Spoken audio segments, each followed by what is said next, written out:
5 more years of Bruno. That'll ding dang do for me, I'll tell you that.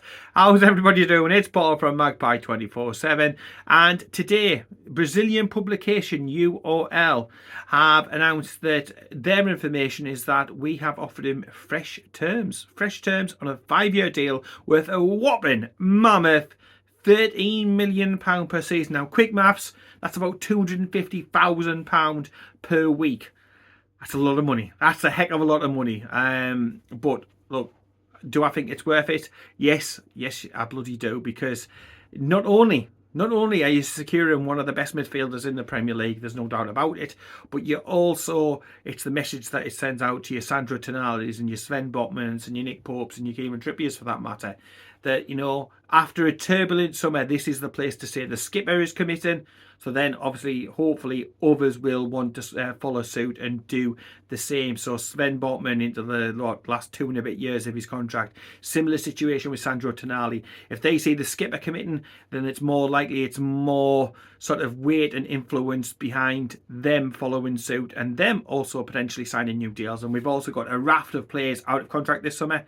Again, it can only help in negotiations if the skipper has shown commitment, if the skipper is, look, I am fixed, I'm staying here, I'm part of the project, we're going to go on to big things, challenge for trophies, push up the league and do well in Europe, then the message it sends out can only be a positive one to the rest of the lads who are already here. And also, when you're talking about attracting players in either the January window or next summer, again, it's all more, you know, fuel to the fire. And also it suggests that the wage structure, we're able to pay more, we're able to attract better players in, we're able to hold on to our better players, get them on nice long deals, and then if anybody does come along, like your Liverpool did with Isak this summer, then it gives us even more leverage to be able to keep hold of players, or it means that you get a higher transfer fee if you do have to sell those players on, because there has been interest in each and every one of the players that I have just mentioned, including the likes of Bruno from over in Saudi, you know, including obviously the likes of Juventus and Milan and stuff. I mean, it's comical, isn't it, to be honest, because they're absolute the league skint, but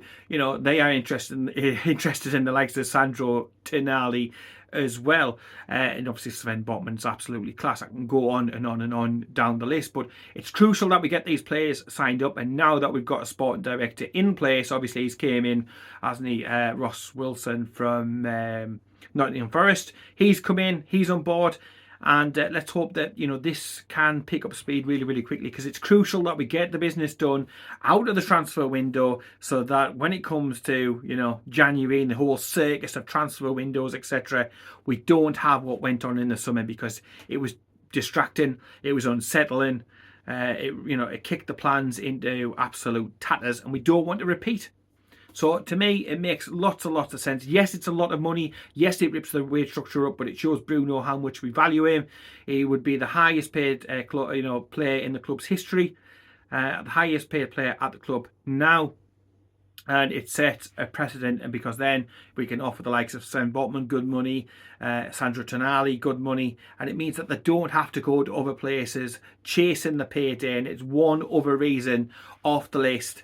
You know, they can say previously, well, you know, a career is short, I need to earn as much money in the shortest possible period of time that I can. Well, look, how about this? £250,000, stay at Newcastle United, stay on Tyneside. We're ambitious, we're growing, new training ground, stadium updates and stuff due very, very shortly as well. You can achieve everything that you want to in the game at Newcastle United, and you don't have to leave to go anywhere else, because believe me, as some certain people are finding out, that the grass is not greener on the other fucking side. So yeah, happy days. Hopefully some of the local journalists, your Craig Hopes of the world, get hold of this one, and then over the next 12 to 24 hours we get a little bit more meat on the bones. Hopefully they do a little bit of digging, use their contacts at the club, and we find out a little bit more about what the situation is in regards to Bruno and a brand new 5-year contract for him to stay on Tyneside. And yeah, I'd be absolutely and utterly over the moon if they can get this one done. What a statement of intent by the club. It's the right move to make, and it's also impressive that new sporting director comes in and literally 2 minutes later it's in his inbox, contracts to get sorted, bang, he could be an absolutely amazing start to his time on Tyneside by getting the skipper signed up to a nice new shiny, fresh off contract for Bruno, the skipper. Take care. Keep it tuned. Join us Monday for Toon Talk, a Newcastle United podcast from Magpie 24/7.